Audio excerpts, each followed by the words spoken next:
Եթե ուզում եք ուղղակի պատկերացնել, թե ինչ տեսք կարող է ունենալ կամ ինչ տեսք ունի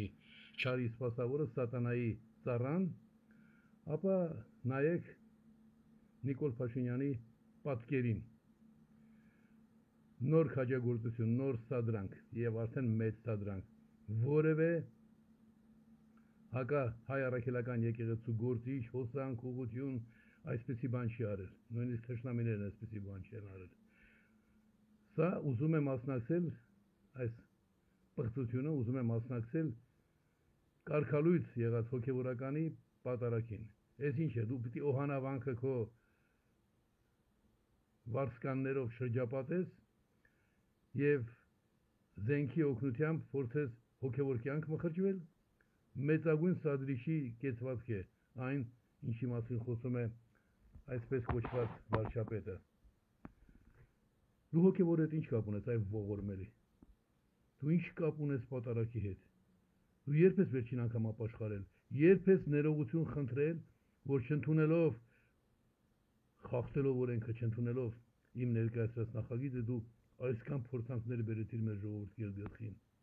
Դու չէիր հասկանում, որ դա որակ է։ Հասկանում էր, բայց քո սատանայական էությամբ այդ որակի դեմ էր պայքարում, իսկ որակ պետք է դերակատար լինելու համար։ Քո նմաններն են մեր պատմության վճռական փուլերում ասպարեզ են եղել հիմնականում եւ ոչ հոգեվորական Գևորգ կաթողիկոսի նմանները։ Եվ այդ պատճառով ենք մենք այս վիճակում։ Հիմա դու գնում ես որպես հոգևոր մարդ մասնակցելու պատարագին։ Հավեր ունեմ, դրանց ծիծաղն եկավ։ Նիկոլը հոգևոր մարդ։ Նիկոլ ոչնչությունը հոգևոր առումով, որակական առումով հոգևոր մարդ։ Անգամ անունը չտվեցին։ Վատիկանում բոլորի անունները տալիս էին պատվիրակների։ Դու Հայաստանը իր ներկայացնում անունդ անգամ չտվեցին։ Հիմա գամ արմատականին։ Աստուն, Կեսարին, ասում է Հիսուս Քրիստոսը։ Դու փնթի,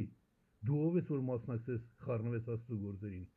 Անկամ եթե ես շատ բարձր կարծիք եմ այդ հոգևորականի մասին, նա կարգալույծ է եղել, կարգալույծ է արված իր վերադասի կողմից, կա կարգ եւ այս կարգը ամեն ինչից վեր է։ Որտեղ չկա կարգ, այնտեղ չկա համակարգ, որտեղ չկա համակարգ, այնտեղ քաոսն է տիրում։ Դու քաոսի կողմնակից ես։ Ուրեմն հայ առաքելական եկեղեցու առաջնորդը նշանակել է այդ հոգևորականին, հայ առաքելական եկեղեցու առաջնորդը հեռացնում է այդ հոգևորականին։ Նույնիսկ եթե ես շատ լավ կարծիքի լինեմ նրա մասին, պիտի հստակ ասեի, կատարիր կարգը։ Եթե նույնիսկ ոչ այնքան բարձր կարծիքի լինեի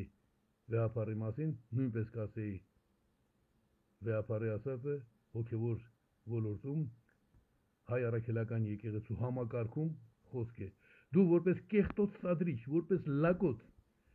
պատկերացնում եք, սադրիչ քաղաքական լակոտ, գնում ես մասնակցելու խառնվելու Աստծո գործերին։ Հայ մարդիկ իմացեք, որ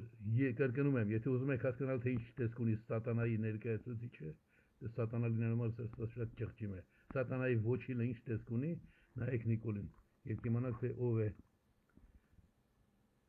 փորձում ձեր ճակատագիրը տնօրինել։ Տեր Աստված, ինչու ես մեր ժողովրդին պատժում այսպիսի տականքներով։